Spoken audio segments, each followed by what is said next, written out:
Hi, guys, and welcome back to another episode of your Brains Coach podcast. My name is Angela Shurina. I'm your host, I'm your Brains Coach, and it is my job here to bring to you all the best, recent, cutting edge, most important, useful, practical, and essential. I wonder if I can add another adjective there.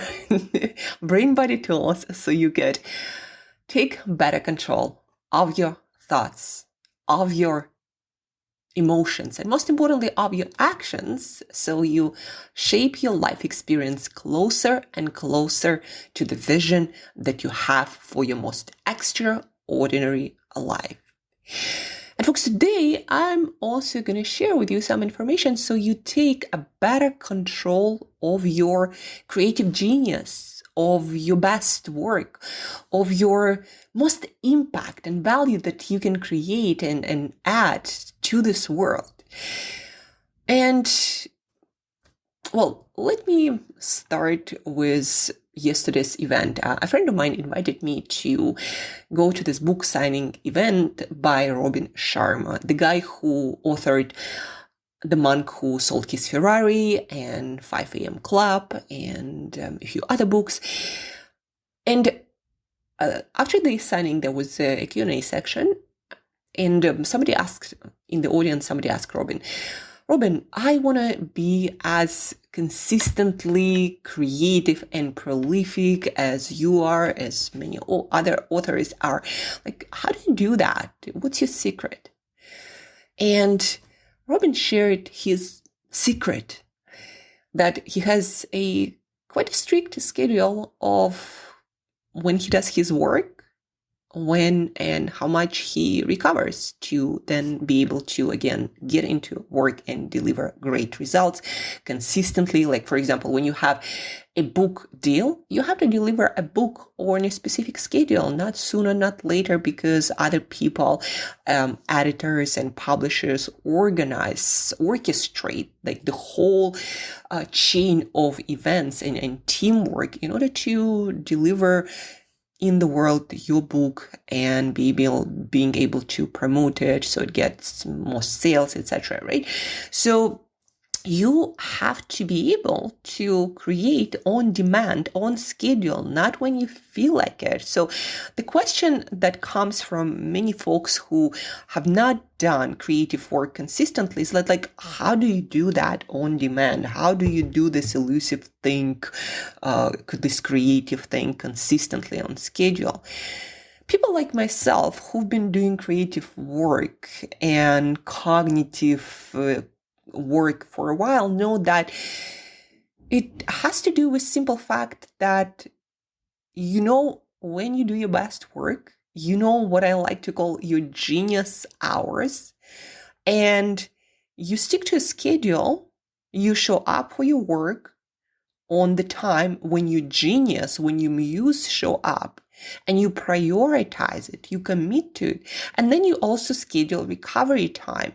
So your brain has this need to, when you deliver cognitively demanding work, to recover, just like your muscles when you train in the gym or when you run, do any other athletic endeavor, you need to recover. And professional athletes, for example, know, and I worked with a lot of professional athletes at the beginning of my career, professional athletes know if you want to deliver great performance, you have to commit to your recovery just like you commit to your work.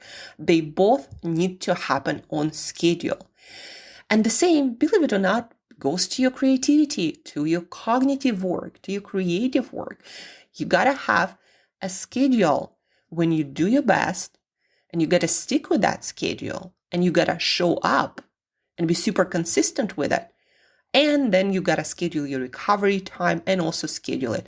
Like myself, 5 a.m. in the morning, my prime creativity time. I can just keep creating for the next 4 or 5 hours without stop. That taken into account the need to recover appropriately for that. So I go to bed usually 8:30 p.m.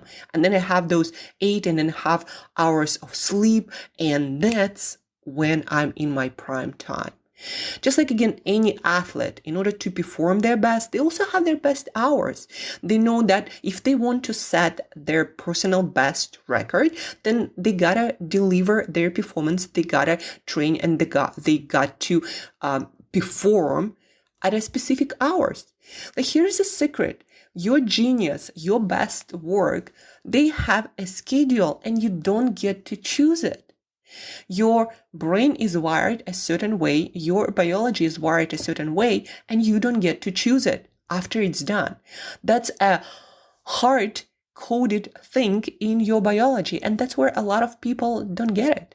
You don't get to choose when you do your best work, whether that's morning or a little bit later. So this is what they call chronotypes, and there is a link in the show notes to take a little quiz, absolutely free, and it will tell you, like, you are a morning type, you are a in-between type, you are an evening type. They say approximately 25% are morning types, about the same are evening types, and the majority of people are actually in-betweeners when you wake up somewhere around maybe 8 or even 7, and then you go to bed somewhere around 10 or 11. So this is the majority of people. And then there are a fraction of people, more like 20% of evening and morning types. That's where you get more towards extreme, like myself, waking up at 4:30 easily, or somebody who needs to wake up at 10 to 12, somewhere in that window to do their best work,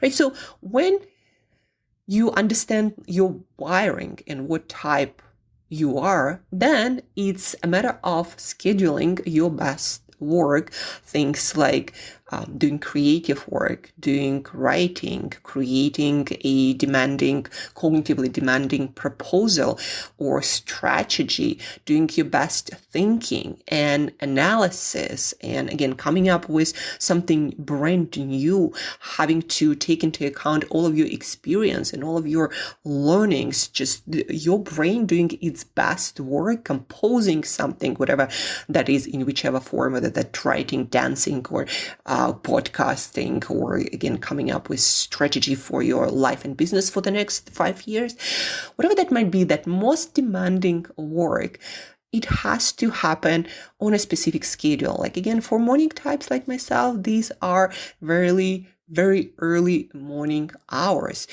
And the beautiful thing about that, folks, once you understand your rhythms, you'll understand that this is how you get results faster. This is how you deliver more in less time. Like my clients know, for example, and anyone who works with me knows, and I'm very open and communicative about that. People I work with know that if they want me to do my best work, it has to be scheduled for the morning. Or if I need to deliver an amazing talk to blow people's minds, it has to be scheduled in the morning. And if I do a podcast and I want to do my best job, it has to be scheduled in the morning. And I do my absolute best to do it that way. And when I work with other people, I also let them know, hey, this is the time when I do my absolute best. And so if you want me to deliver the best possible talk or workshop that I'm capable of, if there is a possibility, let's do it in the morning as early as possible. And that's where you'll see me shine and you get the best results out of me, right? You understand it, you work with it, you let other people know, like, this is how you work. And if they want the best for their project, then it's in their interests as well to work with you in that fashion. And also, a lot of people know that if you message me, email me somewhere couple of hours before my bedtime, and that is quite early, 6 p.m. or later, then probably what you're asking of me is not going to get done. I might not even reply because I'm already in my getting for sleep, reading, and chilling time. But again, the beauty of understanding your rhythms and committing to them with your schedule and organizing your life and work around that, the beauty of it is you get to deliver, especially over time, over weeks and months and years, you develop a profound body of work that will feel like genius to other people. But of course, you got to show up, you got to be consistent, but consistent anytime is not enough. What separates the greatest creators in any arena that you admire, they know their time and they show up to work for that time consistently. And that's what Robin Sharma was talking about. I like to call it sometimes, the date with my muse. Like, I know it comes in the morning and I do my best to show up for it, prioritizing over the fluff that doesn't really matter, that comes and goes. There are these people or commitments that they come and go and you don't really notice. So I eliminate those as much as possible and commit to my muse, because this is one of the most important parts of my life, to deliver value, to make my life matter, and to create something for other people. And that's why I know I gotta prioritize it as well. Gregory McKeown, the author of Essentialism and Effortless, his latest book, made this post on his Instagram yesterday. The post is, use this rhythm for better results. And there are 3 items on the list. Dedicate mornings to essential work. Break down that work into 3 sessions of no more than 90 minutes each. And 90 minutes, by the way, is also wired in your biology. Your brain, believe it or not, works on cycles. It sleeps on cycles of 90 minutes and it works on the same cycles. In between those, you need to take a break to allow your brain to recuperate, refresh, restart, to again be able to deliver its best work. Then you would take a short break or a little bit longer break. I often like to do meditations, yoga nidra, going for short walks for these breaks.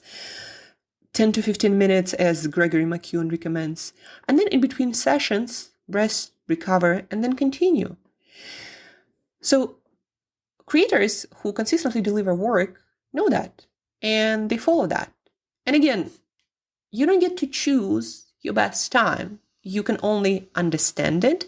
And by the way, there is a link in the show notes that will allow to learn more about chronotypes and what chronotype you are.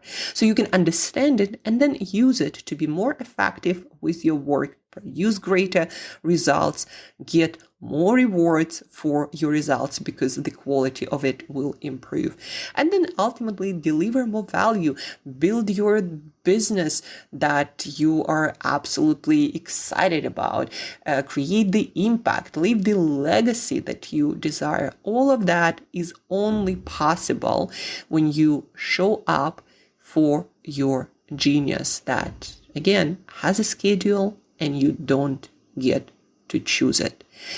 So prime time, prime hours equal prime results. Now the question is, do you know your prime hours and do you align your work with it? So take the quiz that is linked in the show notes and then create the schedule, work on it, do your best to create this schedule where your genius is more likely to show up, and commit to it consistently, which a lot of people don't do. They're like, yeah, I know this is my best hours, but I usually, need to do calls and emails and social media or do this and that. What I learned working with a lot of entrepreneurs and leaders and aspiring professionals, what I learned from them is when you decide to prioritize certain things, you have a lot more opportunities that you believe right now to make it happen. When you decide to commit to boundaries, to priorities, to special projects, you'll find a way to make it happen. And again, don't forget that you most likely are going to work with other people, whether that's personally or professionally. So respect other people as well. Let them know in advance what you're trying to do and why it's important, and collaborate on the best possible solution. Maybe you don't get to show up for your best hours every day, but maybe at least a couple of days, 3 days a week. See what's possible, because the quality of your work matters for the quality of the results you get in your career and your business, your leadership, your impact, your legacy, and ultimately what you contribute to the world. So know your genius hours and show up for them. And don't forget, prime hours, prime results. So what are yours, and what can you do to align more of your work with this prime schedule? Out and over, I'm done with today's episodes. Again, check out the quiz and a link to an article about chronotypes and learn more about when your genius does its best work. Then sit down and figure out, okay, now I know this, how I can prioritize my genius and doing my best work so I create maximum impact. Just sit down and start brainstorming all the different ways that you can prioritize your best hours and your yet to come out genius work. Out and over, thank you for your attention. Thank you for your time. Don't forget, guys, that when you teach this, you get to learn it twice. You remember better, you retain information better, you get to use it better in your work. So please do share this podcast with at least one friend who you teach it, you share it, you then figure out a way to keep each other accountable to commit to your genius hours. So please do share. We don't run any ads. We only want to help as many geniuses as possible to unlock their best work and their most impactful contribution to this world. So please do share with at least one other person, screenshot, WhatsApp it, share in whichever way works for you. Send me your questions if you have them to angela@brainbreakthroughcoach.com. And till next time, have an amazing day, hopefully most of which spent in your genius hours.